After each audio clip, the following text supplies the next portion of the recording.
Station, this is Houston. Are you ready for the event? We are absolutely ready for the event. WJLA-TV, this is Mission Control Houston. Please call station for a voice check.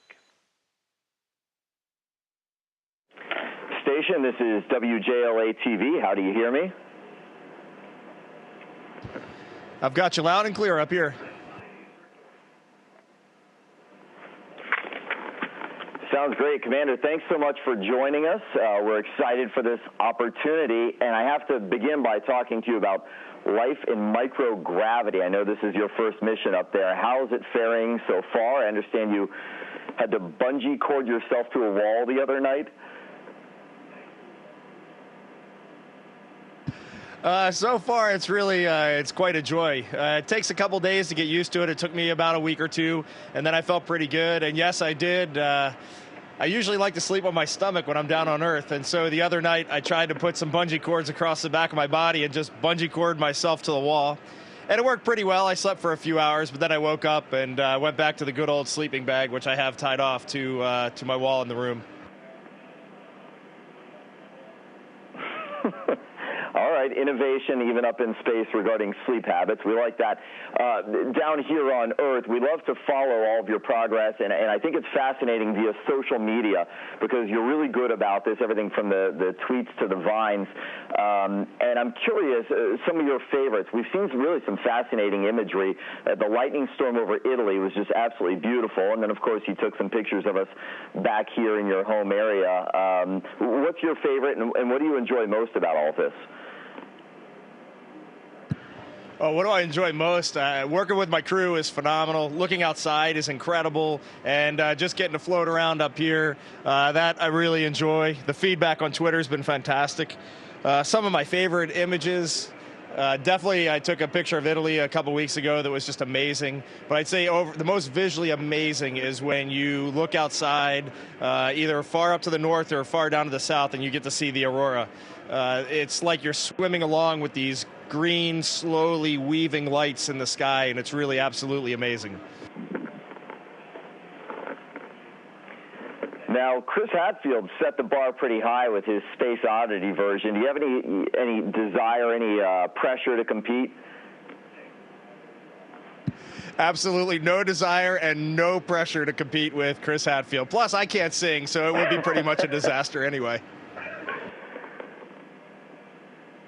It is interesting, though, that it helps kind of repopularize space exploration for a younger generation, or a generation that's more tuned to social media.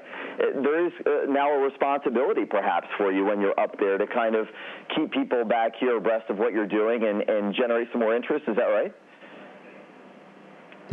Well, it's definitely a personal decision. NASA appreciates it if we decide to go to Twitter or Instagram or any of those social media outlets. But we're one of 6 people right now living off of our planet, and I think we kind of have an obligation to share this experience. This is an incredible place that we're getting the honor to live and work in, and it's something that people are really curious about, and it's such a unique environment. It's great to be able to share it. And I think photos and especially the Vine videos really help kind of bring it alive. Now, before we get into the science of all this, the research that you're conducting up there, I am curious. You're a local boy done good, essentially. You have literally made it to the top. You've got your family back here in the Maryland, D.C., and Virginia area.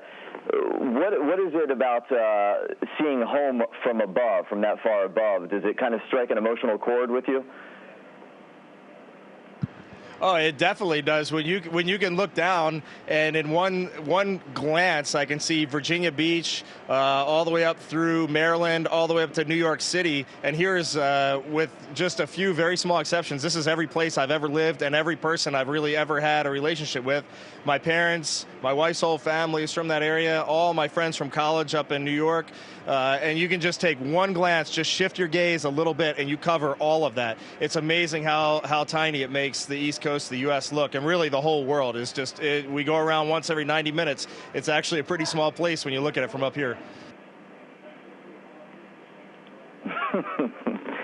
small from your vantage point, big from ours, right? What about communicating with your friends and family back here in the DMV area? And is the best way for them to catch up with you, to follow you on social media, or is it going to be watching a story like ours tonight? How do you like to communicate with the family? I'll take any communication I can get from up here. So Twitter is fantastic. If people want to follow along for the ride, they can take the doses as they see fit.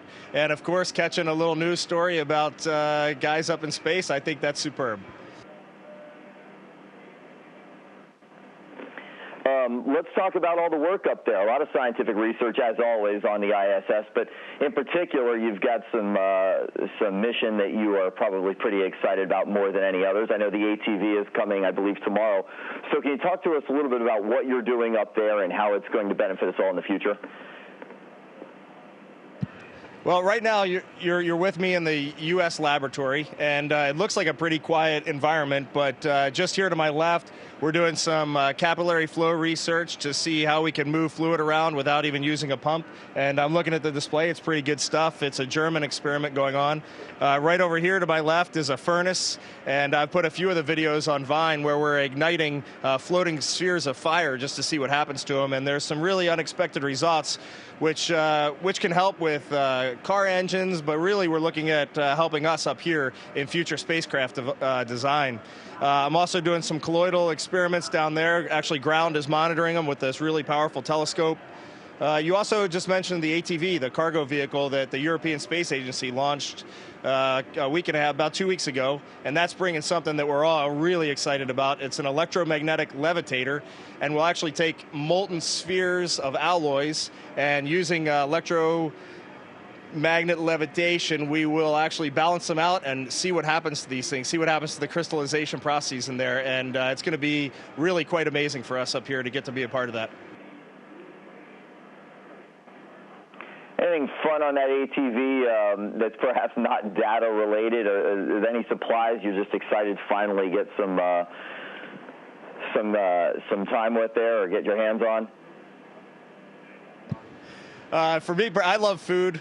I've said that to everyone that I can. And my German crewmate, he has some special, there will be some German food on there that if he doesn't share, I'm going to make sure I get some anyway. When he's not looking, I'll sneak a few cans for myself. So that's why I'm really looking forward to getting some of that good European German food up here.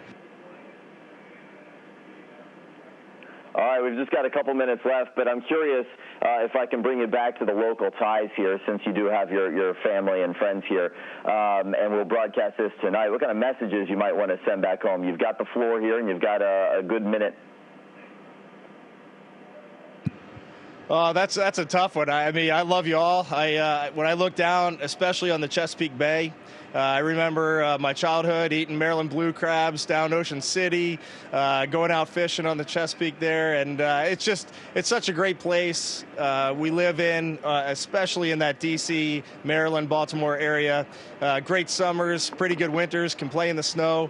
I miss it all the way around. It's such a great place to grow up, and I hope someday soon I can get back there with my family and continue on with our lives. That sounds great, Reid. Last question for you. What surprised you most so far about your time in space? I know that you prepare so much for these missions, but it is your first time up there. What surprised you most, and what's the hardest part? What's the easiest part? Well, what surprised me most was I trained essentially for 2.5 years for this mission, and I thought I had everything pretty wired in my brain. But when you get up here and come onto the space station and you don't have the component of gravity that you always had in training, wow, it rewires your brain almost immediately. I felt so disorganized, so confused, so out of place when I first got up here.